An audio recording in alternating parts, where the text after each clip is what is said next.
नमस्कार किसान भाइयों। अभी हमारे करीब करीब सभी किसान भाइयों की लहसुन की फसल 70 से 90 दिनों के मध्य की हो चुकी है या कुछ किसान भाइयों की लहसुन 90 दिनों के पार कर चुकी हैं। तो अब इस अवस्था में हमें हमारी लहसुन की फसल में कौन कौन से कार्य करना चाहिए ताकि हम आने वाली बीमारियों से हमारी लहसुन को बचा सकें। उसके बाद इस समय क्या होता है किसान भाइयों की लहसुन की कंद की साइज़ बनना प्रारंभ हो जाती हैं। तो बहुत सारे किसान भाइयों के कमेंट और फ़ोन आ रहे थे कि हमारी लहसुन जो है 90 दिनों की हो चुकी है, लेकिन उसकी जो है पर्याप्त जो साइज़ बनना चाहिए वह साइज़ नहीं बन रही है।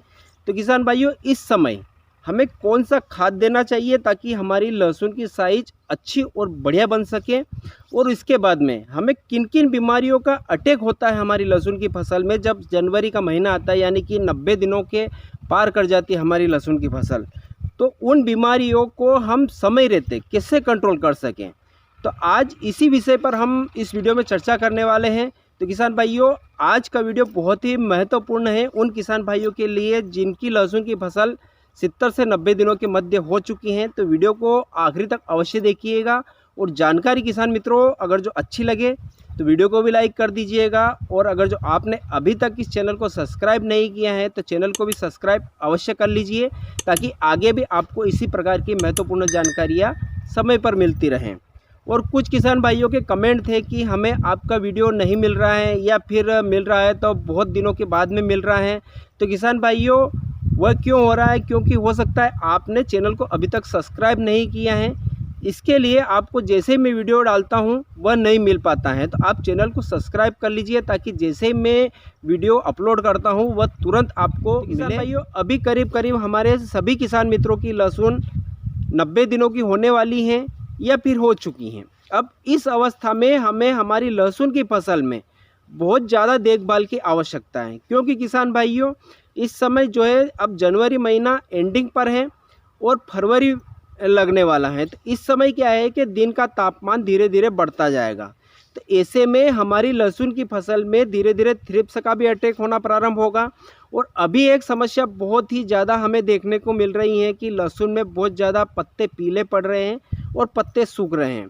तो उसके लिए कौन सा स्प्रे करना है, और थ्रिप्स को कंट्रोल करने के लिए हमें समय समय पर कौन कौन से स्प्रे करना है ताकि हमारी लहसुन की फसल में थ्रिप्स लगे ही नहीं, तो वो भी बताऊंगा मैं। आप एक पेन और कापी ले लीजिए और नोट करते जाइए ताकि आपको बार बार वीडियो ना देखना पड़े, कहीं आप भूल जाएं तो याद रखने की भी कोई आवश्यकता नहीं पड़ेगी, आप नोट करते जाइए।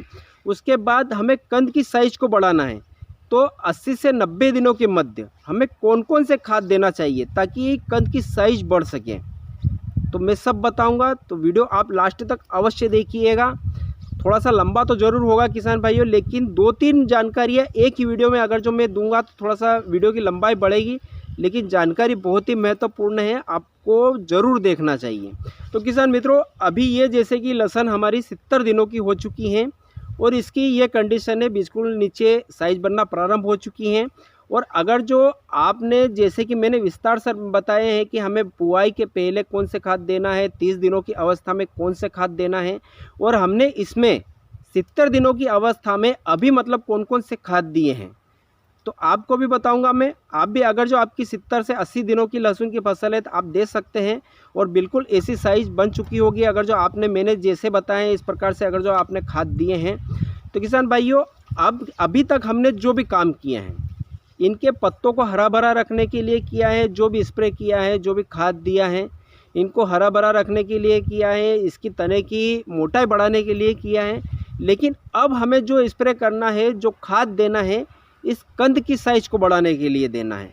हमें ऊपर भी इनको सुरक्षित रखना है, इसके अंदर कोई थ्रिप्स का अटैक ना हो, उसके लिए हमें समय समय पर स्प्रे करना है। अगर जो एक बार आपकी लहसुन की फसल में थ्रिप्स नीचे घुस गया तो आप कितना भी हेवी से हेवी कीटनाशक का स्प्रे करेंगे तो भी उसको आसानी से कंट्रोल नहीं कर पाएंगे, और धीरे धीरे पत्ते पीले पड़ेंगे, नीचे लटकते जाएंगे, और इसकी जो है ग्रोथ वहीं की वहीं रुक जाएगी, और इसका सीधा असर इसके कंद के ऊपर आकर पड़ेगा। तो अभी क्या है, सिर्फ अभी काला मोला हमारी लहसुन की फसल में लग रहा है, कहीं कहीं सफ़ेद या पीले कुछ कुछ थ्रिप्स हमें दिखाई दे रहे हैं। अभी इतना ज़्यादा अटैक हमारी लहसुन की फसल में थ्रिप्स का नहीं हुआ है।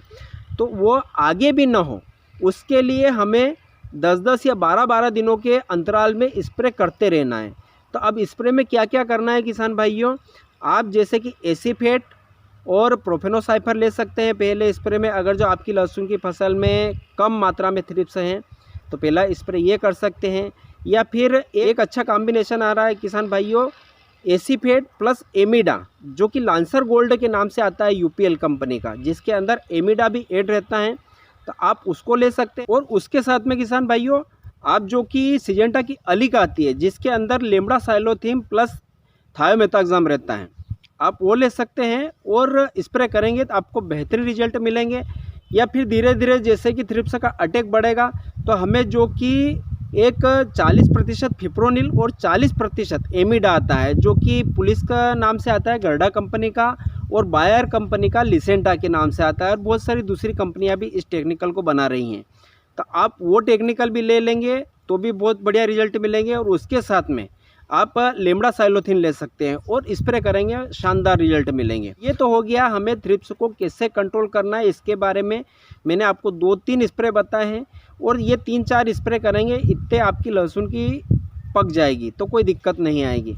अब हमें किसान भाइयों पीलासपन को कंट्रोल करना है, क्योंकि अभी बहुत ज़्यादा हमारे लहसुन की फसल में जो है पीलासपन का अटैक हो रहा है, और इसको हमें रोकना बहुत ही ज़रूरी है। तो इसमें किसान भाइयों 2-3 टेक्निकल बताऊंगा मैं आपको, तीनों बेहतरीन रिजल्ट देखने को मिलेंगे। हमें सिर्फ टेक्निकल याद रखना है किसान भाइयों, कंपनी कोई सी भी ले सकते हैं, कोई दिक्कत नहीं है। ये ज़रूरी नहीं है कि ब्रांडेड कंपनी ही लेना है, कोई भी अच्छी कंपनी का आप ले सकते हैं। तो सबसे पहला अजोक्सोस्ट्रोबिन प्लस टेबुकोनाजोल, जो कि अडामा की कस्टूडियो में आता है, आप वो ले सकते हैं। अजोक्सोस्ट्रोबिन प्लस डिफेनोकोनाजोल, जो कि अमिस्टो टॉप में आता है सिजेंटा की, आप वो भी ले सकते हैं, बहुत ही शानदार रिजल्ट मिलेंगे। केब्रोटाप, जो कि बीएसएफ का केब्रोटाप के नाम से आता है, आप वो भी ले सकते हैं। इसके बाद कॉपर ऑक्सीक्लोराइड, जो कि हमें किसान भाइयों डुपोन्ट का कोसाइट के नाम से आता है, आप उसका भी स्प्रे कर सकते हैं, उसके भी शानदार रिजल्ट हैं। या फिर बायर का नेटिवो जो आता है, वो भी आप स्प्रे करेंगे तो बेहतरीन रिजल्ट मिलेंगे। ये 3-4 जो फंगीसाइड है जो पीलासपन पर 100% रिजल्ट मिलते हैं हमें, इन तीनों चारों का आप स्प्रे करेंगे तो बेहतरीन रिजल्ट मिलेंगे। अब किसान मित्रों हमें 70 से 90 दिनों के बीच में कौन सा खाद देना चाहिए जिससे कि हमारी कंद की साइज बन सके। तो किसान भाइयों इस समय जब कंद की साइज बनती है, इस समय सबसे ज़्यादा ज़रूरत होती है पौधे को फास्फोरस, पोटास की और नाइट्रोजन की। इन 3 चीज़ों की सबसे ज़्यादा आवश्यकता पड़ती है। और अब हमें फास्फोरस की पूर्ति के लिए हमें डीएपी लेना है 25 से 30 किलो प्रति बीघे के हिसाब से, यानी कि आप 1 बोरी प्रति एकड़ के हिसाब से डीएपी लेना है। और डीएपी के साथ में किसान भाइयों हमें पोटास लेना है। पोटास 15 किलो प्रति एकड़ के हिसाब से आपने चाहे पहले दे दिया है तो भी हमें पोटास लेना है 15 किलो प्रति एकड़ के हिसाब से। और नाइट्रोजन की पूर्ति के लिए किसान भाइयों हम यूरिया का उपयोग नहीं कर सकते, इसके लिए हमें कैल्शियम नाइट्रेट लेना है 15 किलो प्रति एकड़ के हिसाब से, क्योंकि किसान भाइयों कैल्शियम नाइट्रेट के अंदर हमें कैल्शियम भी मिल जाता है, इसके बाद नाइट्रेट मिलता है हमें जो नाइट्रोजन की पूर्ति करेगा और पौधे की गुणवत्ता भी बढ़ाएगा, उसकी कंद की साइज को भी बढ़ाएगा। तो हमें कैल्शियम नाइट्रेट लेना है। इसके साथ में किसान भाइयों हमें बोरान लेना है 500 ग्राम प्रति बीघे के हिसाब से, और 1 किलो प्रति एकड़ के हिसाब से आप डाल सकते हैं, कोई दिक्कत नहीं, बेहतरीन शानदार रिजल्ट आपको देखने को मिलेंगे। और इन सब को लेकर आप छिड़काव कर दीजिए और पानी पिला दीजिए। इसके बाद हमें किसान भाइयों ऊपर से स्प्रे आप कर सकते हैं, तो स्प्रे में आप 05234 का स्प्रे कर सकते हैं। और इसके साथ में किसान भाइयों आप जो कि 2-3 टॉनिक हैं मैं आपको बताता हूं। सबसे पहले तो हमें सीक्वेंशियल 2 जो आता है आप उसका भी स्प्रे करेंगे तो बहुत शानदार रिजल्ट मिलेंगे, क्योंकि उसके अंदर 17 प्रकार के पोषक तत्व रहते हैं जो हमारे पौधे को इस समय जब कद बनता है उस समय बहुत ज़्यादा आवश्यकता पड़ती हैं। तो आप उनका स्प्रे कर दें, उसका भी स्प्रे कर सकते हैं। या फिर आप क्रांति जो आता है मल्टीप्लेक्स का, उसका भी स्प्रे कर सकते हैं। ये जो 2-3 मैंने जो स्क्रीन पर बता रहा हूँ, क्योंकि वीडियो में विस्तार से बताऊंगा तो बहुत ज़्यादा लंबा हो जाएगा, तो ये तीनों में से कोई सा भी टॉनिक ले सकते हैं और स्प्रे कर सकते हैं। तो किसान भाइयों, यह संपूर्ण जानकारी मैंने आपको विस्तार से दी है। आशा है कि वीडियो आपको अच्छा लगा होगा, और अगर जो आपने अभी भी लाइक नहीं किया है तो लाइक कर दीजिए। फिर मिलेंगे एक नए वीडियो में नए विषय के साथ में। जय जवान जय किसान।